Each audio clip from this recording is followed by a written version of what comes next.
Suspend DIG लगातार उस भुल्लर मामले में कई तरीके के खुलासे होते जा रहे हैं और सीबीआई की रेड्स लगातार जारी हैं। जहां चंडीगढ़ से लेके बल्कि जहां पर उनकी ज़मीन है विदेशों में भी लगातार जारी है।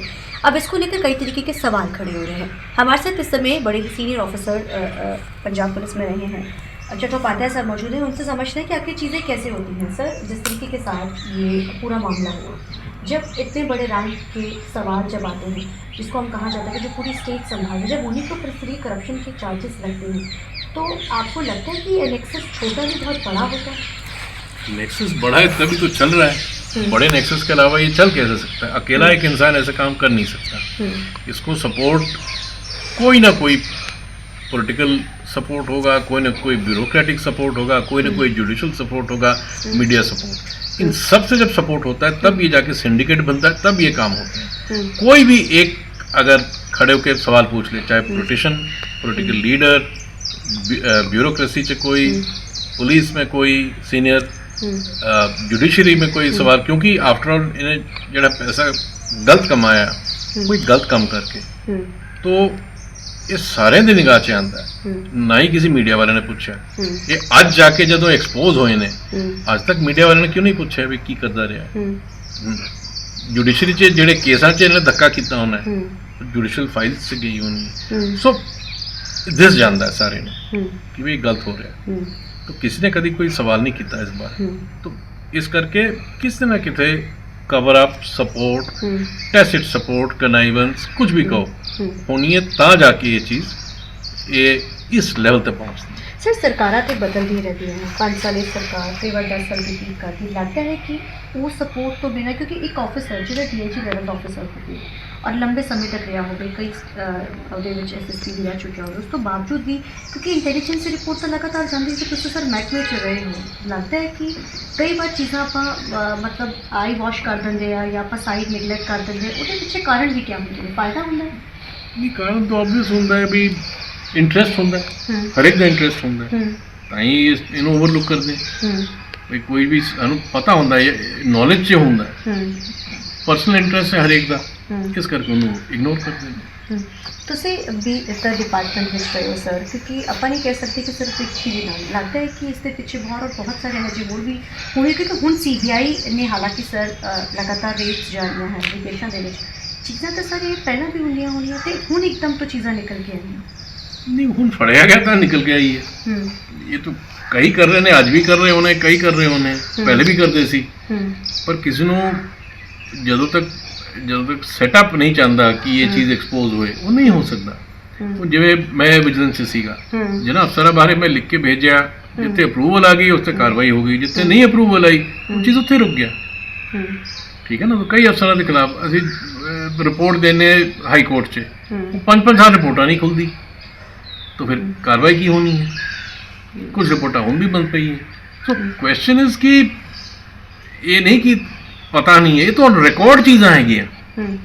तो जे सीनियर जे पोलिटिशियन नहीं चाहेगा, जे ब्यूरोक्रेसी नहीं चाहेगी, जिन्हें सैंक्शन देना, परमिशन देना है, जे सीनियर अफसर नहीं चाहेंगे पुलिस से, उन देखो जो इंद्रजीत राजजीत वाला काम, हाँ सर, बहुत बड़ा मामला, किस तरह उन्होंने किन्होंने सपोर्ट किया। 5 साल जो रिपोर्टा बंद रही, हालांकि हाई कोर्ट ने ऑर्डर किया यार जांच करो, पर हाई कोर्ट से पई रही है, ना सरकार ने खोलने की कोशिश की ना हाई कोर्ट ने, वो उत्थे पई रही। तो उस दौरान राजजीत जड़ा है जो भज्या है, वो रातों रात माड़ा तो नहीं होया।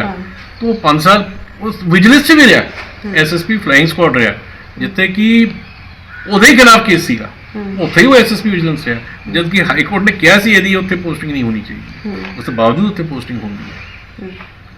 कोई वेख नहीं रहा उस चीज़ को, राजजीत को कोई फड़ नहीं रहा। तो ये सारे ਨੂੰ पता है। सर, ਤੁਸੀਂ ਰਾਜੀਤ ਦਾ ਜ਼ਿਕਰ ਕੀਤਾ, ਹਾਲਾਂਕਿ ਲਗਾਤਾਰ ਜਦੋਂ ਵੀ ਸਵਾਲ ਕੀਤਾ ਜਾਂਦਾ ਕਿ ਰਾਜੀਤ ਕਿਉਂ ਨਹੀਂ, ਹਾਲਾਂਕਿ ਕਹਿੰਦੇ ਨੇ ਕਿ ਪੁਲਿਸ ਨੂੰ ਚੱਪੇ ਦਾ ਪਤਾ ਹੁੰਦਾ, ਜਿੱਥੇ ਮਰਜ਼ੀ ਲੁਕਿਆ ਹੋਵੇ। ਲੱਗਦਾ ਨਹੀਂ ਕਿ ਕਿਤੇ ਨਾ ਕਿਤੇ ਸਪੋਰਟ ਰਾਜੀਤ ਨੂੰ ਵੀ ਇਸੇ ਲਈ ਨਹੀਂ ਫੜੇ ਜਾ ਰਹੇ? मैं कहूँगा सिर्फ पुलिस नहीं, ये तो जनता ਨੂੰ भी पता होएगा, जनता भी कईयां ਨੂੰ पता होएगा, अफसरों ਨੂੰ भी पता होगा, पॉलिटिशियनों ਨੂੰ भी पता होएगा, मीडिया ਨੂੰ भी पता होएगा किसी न किसी ਨੂੰ ਵੀ ਰਾਜੀਤ ਕਿੱਥੇ ਹੈਗਾ। वो नहीं चाहते सामने एक्सपोज कर, क्योंकि कईयां का इंटरेस्ट है, जो एक्सपोज आ जाता है बड़े लोग एक्सपोज होंगे। ਇਹ ਆਪਾਂ ਇਹ ਨਾ ਕਿ ਇਸ ਕੱਲੇ ਸੀਬੀਆਈ ਕਰਦੀ ਹੈ, ਪੰਜਾਬ ਪੁਲਿਸ ਨੇ ਵੀ ਕੰਮ ਕੀਤਾ ਹੈ, ਪਰ ਉਸ ਤੇ ਕਾਰਵਾਈ ਨਹੀਂ ਹੋਈ। ਸਾਡੀ ਰਿਪੋਰਟਾਂ ਮੇਰੇ ਖਿਆਲ ਤੁਸੀਂ ਪੜ੍ਹਿਆ ਵੀ ਨਹੀਂ ਹੋਣਾ ਸਾਡੀ ਰਿਪੋਰਟਾਂ, ਕੀ ਹੈਗਾ ਉਸ 'ਚ ਰਾਜੀਤ ਦੇ ਡਿਟੇਲ ਹੈਗੇ, ਉਹਦੇ ਬੈਂਕ ਅਕਾਊਂਟ ਹੈਗੇ, ਜਿੰਨੇ ਪੈਸੇ ਆਏ ਸੀ, ਪੱਕੇ ਦੇ ਪੈਸੇ, ਕੱਚੇ ਦੇ ਪੈਸੇ, ਬਲੈਕ ਦੇ ਪੈਸੇ, ਸਾਰਾ ਕੁਝ ਹੈਗਾ, ਉਹਦੇ ਪ੍ਰੋਪਰਟੀਜ਼, ਐਵਰੀਥਿੰਗ ਇਜ਼ ਦੇयर। ਉਹਨੇ ਕਿਵੇਂ ਕਿਵੇਂ ਕਾਨੂੰਨ ਦੀ ਉਲੰਘਣਾ ਕੀਤੀ ਹੈ, ਕਿਹੜੇ ਕਿਹੜੇ ਗਲਤ ਕੰਮ, ਸਾਰਾ ਕੁਝ 3 ਰਿਪੋਰਟਾਂ 'ਚ ਜਿਹੜੀ ਖੁੱਲੀ ਹੈ, ਕੋਈ ਪੜ੍ਹਦਾ ਹੀ ਨਹੀਂ। ਐਨਾ ਸੀਨੀਅਰ ਆਫੀਸਰ ਹੋ ਕੇ ਤੁਹਾਡੇ ਕੋਲ ਰਿਹਾ, ਤੁਸੀਂ ਰਿਪੋਰਟਸ ਤੱਕ ਤਿਆਰ ਕੀਤੀਆਂ, ਹਾਈ ਕੋਰਟ ਤੱਕ ਗਏ, ਆਪਾਂ ਕਹਿੰਦੇ ਨਹੀਂ ਕਿ ਨਿਆਂ ਮਿਲਣਾ, ਲੇਕਿਨ ਉਸ ਤੋਂ ਬਾਵਜੂਦ ਵੀ ਇਹ ਚੀਜ਼ਾਂ ਨਹੀਂ ਖੁੱਲ ਪਾਉਂਦੀ, ਤਾਂ ਕਿਤੇ ਨਾ ਕਿਤੇ ਸਭ ਚੀਜ਼ਾਂ ਆਪਸ ਵਿੱਚ ਕਨੈਕਟਡ ਨੇ। ਉਹ ਤਾਂ ਹੈ ਹੀ ਹੈ। हाँ। मैं ताई तो कह रही कि जनता खड़े हुए, जनता पूछे, जनता जाके, क्योंकि वोट वही government, it is democracy is government of the people, for the people, by the people, है ना। सो दी ये जाके पूछे, इन्हां दी जवाबदारी हुंदी है। सो जनता जाके पूछे, जिन्ने यूनियंस, प्रेशर ग्रुप्स, थोड़े स्टूडेंट यूनियन हैगे, थोड़े हर मंडी दी यूनियन हैगे, डॉक्टर्स एसोसिएशन हैगे, कॉलेजेस से हर जगह देर आर एसोसिएशन, जाके पूछो की हो रहा। डिस्ट्रिक्ट से ग्रीवेंस कमिटीज हैगे, सीनियर अफसर बैठते हैं जिले च, रेंज च, जोन च, उन्होंने पूछो भाई की हो रहा। MLA साहबान हैगे, मंत्री साहबान हैगे, वो जो आते हैं उन्होंने पूछो, असं तुहानू वोट पाए नहीं कि 5 साल बाद असी वोट पावांगे, अज पूछो ये की गलत हो रहा। इकट्ठे जो लोग कहते हैं असी कल्ले क्यों जाइए, भाई तुहानू इस करके रखा, लुट्टन वास्ते नहीं बिठाया, या तुसीं सो जाओ, जेड़ा मर्जी लुटे तुसीं सो जाना जी, असी नहीं कीता। थोड़ी जिम्मेवारी हैगी, थोड़ी जवाबदारी हैगी। जिस दिन जनता ये चीज़ समझ जाएगी, ये सब तो बड़ी पावर है। लोग की सोचते नहीं साड़ी सिर्फ इलैक्शन वेले एक वोट पाने का पावर है, एक गलत गल है। हर रोज़ जनता को पावर है, जनता रात में भी जाके पूछ सकती है। पर की होंदा इत्थे वोट का सोचते, जिस दिन जो धक्का बहुत ज़्यादा हो जाता, फिर जाके वो दफ्तर साड़ते हैं, गड्डियां साड़ते हैं, लोगों को मारते हैं सरकारी, वो गलत। जो श्रीलंका च होया, बांग्लादेश च होया, नेपाल च होया, वो नहीं होना चाहिए। तुहाडा हक हैगा, तुहाडा फर्ज हैगा कि तुसी जाके पूछो कि की हो रहा है, ये गलत क्यों हो रहा। जिस दिन ये काम जनता शुरू करेगी एज ए सिविलाइज सोसाइटी, आपां गुंडागर्दी ना करिए, ठीक है। गुंडागर्दी करोगे फिर तुहाडे खिलाफ कार्रवाई होगी। जो तुसी पीसफुली जाओगे तो पीसफुली जाके पूछोगे एज ए ग्रुप, तो सरकार च कोई भी होए, पॉलिटिशियन होए, लीडर होए, अफसर होए, पुलिस वाला होए, उन्होंने जवाब देना पैना है। तुसी एज ए ग्रुप जाके कोर्ट च पेश हो, कोर्ट च पटिशन पाओ कि इतने साढ़े हल्के च हो रहा। जज साहबान उस चीज़ रिकगनाइज करेंगे, ऑर्डर पास करेंगे, सरकार को पूछेगा कि की हो रहा। तो फोरम कहेंगे मीडिया से जाके एक्सपोज करो, मीडिया से तो कोई कार्रवाई नहीं करता तुम्हारे खिलाफ। मीडिया ਨੂੰ ਜਾ ਕੇ ਦੱਸੋ ਇਹ ਸਾਡੇ ਹਲਕੇ 'ਚ ਹੋ ਰਿਹਾ, ਇਹ ਡਰੱਗ ਵੇਚ ਰਿਹਾ, ਇਹਦੀ ਇਲੀਗਲ ਮਾਈਨਿੰਗ ਹੋ ਰਿਹਾ, ਇੱਥੇ ਲਿਕਰ ਵਿਕ ਰਿਹਾ, ਤੇ ਇਸ ਕੇਸ 'ਚ ਨਜਾਇਜ਼ ਹੋਇਆ। So you have multiple options, ਪਰ ਉਹ ਕੰਮ ਕੋਈ ਕਰਦਾ ਨਹੀਂ। ਜਿਸ ਦਿਨ ਇਹ ਐਕਟਿਵ ਹੋ ਜਾਣਗੇ, ਮੈਂ ਤਾਂ ਹੀ ਚਾਹੁੰਦਾ ਜਿਹੜੀ ਯੁਵਾ ਪੀੜ੍ਹੀ ਹੈ, we are a civilise society, ਅਸੀਂ ਬਾਕੀ ਥਾਵਾਂ ਵਰਗੇ ਵਾਇਲੈਂਟ ਨਹੀਂ ਹੈ, and that is a big asset for India. ਉਸ ਚੀਜ਼ ਨੂੰ ਧਿਆਨ 'ਚ ਰੱਖਦੇ ਹੋਏ ਪੜ੍ਹਾਈ ਲਿਖਾਈ ਕਰਕੇ ਸਾਡੀ ਯੁਵਾ ਪੀੜ੍ਹੀ ਨੂੰ ਚਾਹੀਦਾ ਹੈ ਕਿ ਇਸ ਚੀਜ਼ ਦੀ ਅਵੇਅਰਨੈਸ ਹੋਏ, ਗਿਆਨ ਹੋਏ, ਔਰ ਉਸ ਪਾਵਰ ਨੂੰ यूज़ करें।